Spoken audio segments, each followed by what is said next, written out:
성과는 달라도 너무 다르다는데. 자, 이 사진은 알을 벤 녀석의 유골이다. 딱 보면 알겠지만 알의 크기가 정말 어마어마하다는 말밖에 안 나온다. 키위새의 알의 무게는 대략 420g 정도라고 하는데 달려있습니까?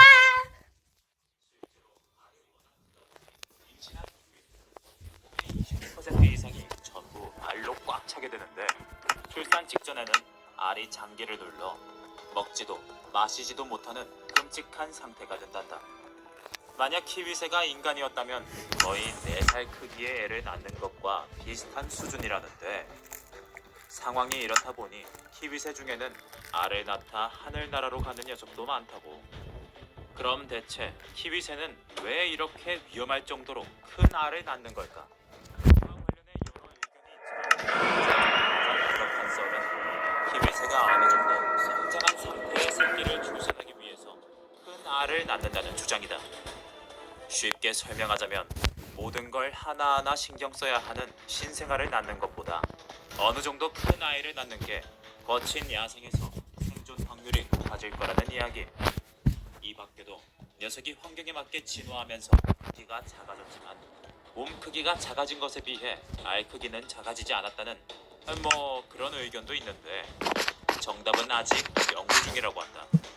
아무튼 키위새와 관련된 이야기는 여기까지 걸로 하고, 키위새의 끔찍한 출산 이야기를 하다 보니 갑자기 떠오른 게 있다. 그건 바로 따끔따끔한 가시를 가진 고슴도치. 과연 이 녀석들은 새끼를 어떻게 낳을까? 가시 때문에 어머니 고슴도치가 출산 중 엄청난 데미지를 입는 건 아닐까? 자, 결론부터 말하자면 어미 고슴도치가 새끼 고슴도치를 낳을 때 입는 데미지는 제로에 가깝다고 한다. 새끼 고슴도치는 가시를 가지고 태어나기도 하는데 그 가시가 칼처럼 얇기 때문에 찔리는 불상사는 일어나지 않는다고. 그래도 이 새끼 고슴도치의 가시는 출산 후 약 2시간이 지나면 양수의 수분이 날아가 제법 만만하다. 그때부터는 찔리면 어느 정도 타격감이 있단다. 하지만 어쨌든 고슴도치의 가시는 자기가 위협을 받는다고 생각할 때만 빳빳하게 변하기 때문에 평상시에는 그다지 위험한 건 아니라고. 그래도 이 말만 믿고 괜히 고슴도치 건드렸다가 가시에 찔려도 난 책임 못 진다. 오늘 알아볼 마지막 출산 이야기는 진짜 SF 영화에서나 나올 이야기다. 앞에서 본 키위새, 고슴도치의 출산 따위 아무것도 아닌 수준으로 만들어버린다는 그 진짜 임신 중에 또 임신을 할 수 있다고 알려진 검은 꼬리 왈라비다. 지구상에 존재하는 모든 포유류는 출산을 하고 난 뒤 어느 정도 휴식기가 하지만 이 녀석만큼은 그 기본적인 상식에서부터 역부족인 출산을 사용한다는 소문이다. 왜냐하면 바로 임신을 하는 한임신의 주인공이거든. 정말 듣고도 믿을 수 없는 독특한 습성을 가진 이 녀석. 대체 이게 어떻게 가능한 걸까? 놀랍게도 이 녀석은 자궁이 2개, 질이 3개로 출산에 필요한 필수 생식기관을 보통 포유류와는 다르게 많이 가지고 있다고 합니다. 이렇게 비범한 신체 구조를 가지고 있다 보니 한쪽 자궁으로 출산을 하는 동시에 다른 쪽 자궁으로 임신을 하는 게 가능했다는 건데, 여기서 끝이 아니다. 원래 평범한 동물은 발정기가 와야만 임신을 할 수 있다. 이 발정기라는 건 성적으로 1년 중 단 며칠에 지나지 않는데, 왈라비는 거의 24시간 1년 내내 발정기 상태라서 언제든 임신을 할 수 있는 상태라고. 이 녀석이 왜 이런 독특한 출산과 임신 과정을 고집하는지 많은 전문가들이 연구에 연구를 더했지만 명확한 원인을 밝혀내지 못했다고 한다. 만약 인간이 이런 몸 구조를 가지고 있었다면 전 세계 인구가 150억은 손쉽게 넘었을 것 같은데, 나는 오늘 본 녀석 중에 키위새가 가장 기억에 남는데, 자기 새끼가 세상에 잘 적응할 수 있도록 배가 찢어지는 고통에도 버티는 걸 보고 나 산타도 울컥하더라. 새끼를 위해 자기를 희생하는 키위새. 이게 바로 산타.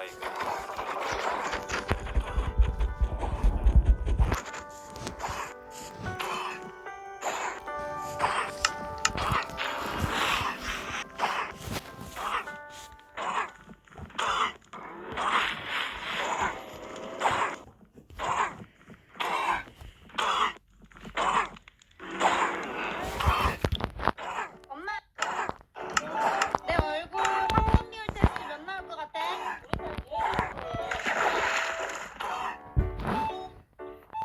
오, 70.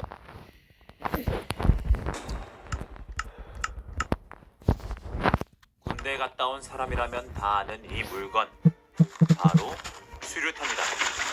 하지만 이름만 군대 들어도 경험이 없는 무서운. 미필 중에서는 이 수류탄이 뭔지도 몰랐던 건지 함부로 만지다가 그만 이승과 작별하는 사람들도 있다는데, 오늘은 그런 사람들부터 시작해 괜히 쓸데없는 짓 했다가 저 세상 가버리는 사람들까지 보고만 있어도 가슴이 답답해지는 그런 이야기를 가지고 왔다. 궁금하다면 딱 집중. 1960년대 대한민국에서는 폭탄을 주워서 털지 맙시다 라는 글을 그랬다고 한다. 실제로 그 당시 한국에선 불발된 지뢰, 수류탄 등 폭발물이 심심찮게 발견되었기 때문인데, 1960년대 한국처럼 전쟁이 있었던 곳에선 꼭 이 녀석 불발탄이 발견된단다. 근데 그걸 그냥 내버려두면 되지. 괜히 손을 댔다가 황천길을 건너는 사람들이 한둘이 아니라네. 오늘의 첫 번째 주인공 역시 하필이면 불발탄을 가지고 놀다 큰 사고를 당했다는데, 도대체 무슨 일이 있었던 건지 자세히 알아보자. 러시아로 배낭여행을 떠난 익명의 두 남자. 둘은 산에서 트레킹을 하던 중 평범한 돌멩이라 하기엔 어딘가 수상한 물체를 발견한다. 오돌토돌한 겉면에 무시무시한 생김새까지. 그 정체불명의 물체는 다름 아닌 불발된 수류탄이었다고. 심지어 안전핀이 뽑혀있어 언제 터질지 모르는 위급한 상황. 이런 위험한 걸 발견했을 때 빨리 경찰에 신고하는 게 상식이다. 하지만 무식한 건지 깜한 건지 두 남자는 오히려 불발탄을 이리저리 건드려보기 시작한다. 던져도 보고 굴려도 보다가 마지막으로는 수류탄을 들고 기념 촬영까지 해버리고 마는데, 남자 하나가 수류탄을 들고 포즈를 취하려는 바로 그 순간 둘은 그 자리에서 운명을 달리하게 됐다. 여기서 정말 충격적인 것은 빵한 남자의 휴대폰에 사고 장면이 고스란히 찍혀 있었다는 거. 이 정도면 진짜 어이없는 최후 아닌가 싶다. 그런데 말이다, 이 세상엔 딱 이런 사람한테 주는 상이 있는데, 그게 바로 다윈상이라고 한다. 어이없이 목숨을 잃거나 생식 능력을 잃은 사람들에게 특별히 수여하는 상이라고 하는데, 바보 같은 유전자를 대물림하지 않았으므로 인류에 어떻게든 기여를 했다는 의미에서 주는 아주 아이러니한 상이다. 이 세상에선 워낙 다양한 사람들이 다양한 이유로 목숨을 잃다 보니 누가, 왜, 어쩌다가 다윈상을 받았는지 살펴보는 재미가 있다. 그런데 놀라운 사실 하나를 말해주자면, 앞서 본 두 남자 다윈상 후보로 오르긴 했지만 수상에는 실패했단다. 저 정도로 바보 같은 짓을 저질렀음에도 다윈상을 받지 못했다는 건 이 세상에 더 바보같이 목숨을 잃어버린 사람들이 많다는 뜻인데, 그럼 이번에는 진짜로 다윈상을 받으려면 얼마나 멍청해야 하는지 알아보자. 베트남에 살고 있는 익명의 남자. 그 역시도 산속에서 불발탄 하나를 발견하는데, 남자는 수류탄을 이리저리 찔러보다 터지지 않겠다는 생각이 들었는지 냉큼 집어들었단다. 그리고 보다 과감한 미친 짓을 시작하는데, 그건 바로 입에 수류탄 넣기. 그렇게 남자가 수류탄을 입에 넣은 바로 그 순간, 당연히 남자는 그 자리에서 하고, 이 어이없는 사건이 세상에 알려지면서 남자는 2005년 다윈 다윈상을 수상하게 된다. 이 정도는 돼야 다윈상을 받을 수 있는구나. 자, 그럼 이 산타의 두 귀를 의심하게 만든 두 번째 이야기 간다. 그건 바로 역으로 탈을 당한 프리스트. 프리스트의 집으로 턴이 든 택배가 도착한 아주 기묘한 사건인데, 과연 이 사건의 믿을 수 없는 내막은 무엇일까? 때는 지난 2000년, 한 남자가 택배에 직접 만든 폭탄을 설치해 다른 사람을 테러할 준비를 하고 있었다. 이라고는 절대 의심할 수 없을 정도로 완벽하게 포장을 마친 남자. 그는 당당하게 택배를 우체통에 넣고 사라지는데, 하지만 한 가지 문제가 있었다. 남자가 보내려는 곳까지 택배를 보내려면 기본 요금이 아니라 추가 요금을 내야 했던 거다. 하지만 이 사실을 까맣게 몰랐던 남자는 추가 요금 없이 택배를 보내버렸는데, 그렇게 택배는 목적지가 아니라 남자 집으로 반송되어 버리고, 이 상황을 전혀 모르고 있던 바보 같은 테러리스트. 자기 집으로 반송된 폭탄 택배를 보고는 폭탄인가 하고 열어버린다. 그렇게 남자는 자신의 의해 세상과 영원히 작별하고 말았다는 그런 아주 멍청한 이야기다. 그래서 이 남자 2000년 다윈상을 수상하는 크나큰 영예를 얻었다고 하네. 이 정도면 다윈상 2개 줘도 할 말이 없겠는데. 그런데 재미있는 건 2000년에 이 남자와 공동으로 다윈상을 수상한 사람이 있었다는 거. 다윈상을 수상한 두 번째 인물은 한 사람이 아니라 무려 두 사람이었던 겁니다. 그들의 사이는 바로 우리가 잘 아는 그 동물, 돼지. 동물 애호가였다는 둘은 아주 열악하고 더러운 환경에서 돼지를 키우고 있다는 한 농가를 찾아가게 된다. 돼지 우리 앞에 도착한 두 사람은 극한의 환경에서 생활하는 돼지를 보고 눈물 어린 시위를 시작하는데, 그러나 아무리 시위를 해도 못 들은 척하는 농가 주인 때문에 둘은 최후의 결단을 내린다. 그 결단은 바로 더러운 우리에 갇혀있는 돼지들을 직접 풀어주자는 것. 주인이 한눈을 판 사이 둘은 돼지 우리의 문을 그대로 열어버리고 돼지에게 자유를 줬다는 기쁨도 잠시 예상치 못한 일이 일어난다. 생각했던 것보다 돼지가 너무 많이, 그리고 너무 빨리 튀어나왔던 것. 그렇게 두 동물 애호가들은 돼지들을 피하지 못한 채 그대로 깔려서 사망하고 말았다네. 돼지를 구하러 갔다가 돼지에게 죽다니. 와, 사람이 이렇게도 살 수 있구나. 자, 마지막으로 만나볼 사람도 눈물나게 어이없는 이유로 다윈상을 수상했다고 하니까 끝까지 집중! 여기서 잠깐 퀴즈 하나 들어간다. 어떤 평범한 사람이 평화롭게 길을 걷다 무언가에 맞아 사망하고 말았다고 한다. 과연 이 남성을 사망하게 만든 것은 무엇일까? 그건 바로 헬리콥터?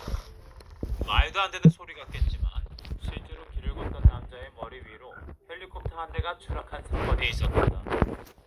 물론 헬리콥터가 떨어지면서 낸 찢어지는 경험에 다른 사람들은 전부 발빠르게 대처할 수 있었다. 하지만 이 남자만은 그렇지 않았다고 하는데, 알고 보니 이 남자 이어폰으로 노래를 크게 듣고 있었다고 한다. 그런데 음악 소리가 어찌나 컸던지 헬리콥터가 추락하는 소리를 듣지도 못할 정도였었다고. 그렇게 남자는 세상이 허락한 유일한 음악과 함께 세상을 떠나버리고 말았다고 한다. 하긴 요즘 길거리에서 이어폰 듣고 노래 듣는 사람 많던데 차가 바로 뒤쪽까지 와도 모르더라. 우리 모두들 길을 걸을 때는 소리 조금 줄여서 듣자. 괜히 다윈상 수상하기 싫으면. 세상엔 그런 말이 있다. 내일 어떻게 될지 모르니 오늘 열심히 살아라. 솔직히 난 그 말 이해는 해도 공감은 못했는데, 오늘 영상 주인공들 이야기 들어보니 확 공감된다. 아무튼 오늘도 중심을 바싹하게 깨보자. 이게 바로 산타 아이가.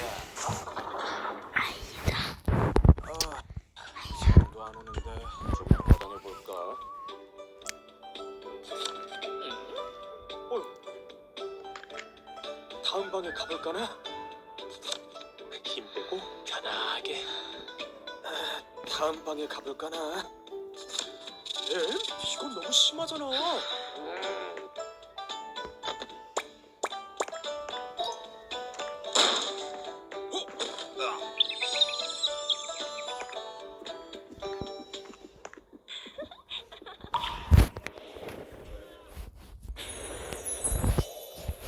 북한의 수도이자 핵심인 평양. 그 평양 한가운데 언제나 같은 자리에 서 있다고 알려진 것이 있다.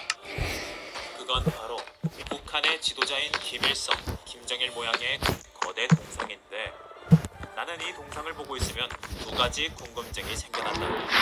일단 첫 번째, 저 큰 거 만든다고 돈이 대체 얼마나 들어갔을까? 그리고 두 번째, 저 동상 맨날 앞면 사진만 떠돌아다니던데 뒷면은 대체 어떻게 챙겨먹었을까? 근데 실제로 저 동상의 뒷면은 현재 이 세상 그 어떤 언론에도 공개되어 있지 않으며, 여기엔 알고 보면 무척 충격적인 비밀이 숨겨져 있다는데, 그게 대체 무슨 비밀인지 오늘 함께 알아보자고. 딱 집중! 이 동상 뒷면을 절대 볼 수 없었던 이유는 사실 알고 보면 간단하다고 한다. 북한 헌법에 그 누구도 이 동상의 뒷면을 촬영해서는 안 된다 라는 내용이 적혀 있기 때문이거든. 아니, 진짜 중요한 것만을 기록해야 하는 헌법에 웬 쓸데없는 내용이 적혀 있나 싶지만, 북한 사람들 입장에서 생각해보면 이건 너무나도 당연한 일이다. 왜냐하면 북한에서는 저 동상이 곧 김일성, 김정일 그 자체이기 때문에. 북한에서는 철저한 사상교육으로 세상을 떠난 김일성 그리고 김정일이 동상으로 남아서 주민들을 보살. 동상이 이렇게 신격화된 결과 주민들은 동상을 절대 똑바로 쳐다봐서도 안 되고, 빗자루 같은 물건을 실수로 동상 근처에 놓다가는 바로 감옥으로 끌려가는 등 상상도 못할 고초를 겪고 있다고 한다. 이렇게 대단한 동상인 만큼 사진 촬영을 하고 싶다면 수많은 규칙을 지켜야만 한다는데, 엉덩이가 나오는 동상의 뒤태를 촬영하는 건 북한에서는 신성 모독이나 다름없기 때문에 북한 주민이 촬영했다가 걸리면 당연히 국형이고, 외부인이 촬영했다가 걸리면 모든 데이터를 삭제한 뒤 바로 추방시켜버릴 수가 있단다. 하지만 인터넷에 이렇게 사진이 떠돌아다니는 걸 보니 왜 어떤 용자가 몰래 찍는데 혹시 이걸 찍은 사진 한 장 남기고 아오지 탕광으로 끌려. 이 외에도 동상을 촬영할 때는 동상 일부분만 나오면 안 되며 전체가 나오게 찍어야 한다는 규칙도 있고, 사진가가 주머니에 손을 넣는다던가 삐딱한 자세를 하고 동상 사진을 찍으면 절대 안 된다는 규칙도 있단다. 우리 상식으로는 도저히 이해가 안 되는 이야기지만, 그러니까 북한이 바로 북한인 거다. 또한 북한에는 동상 없는 설교도 절대로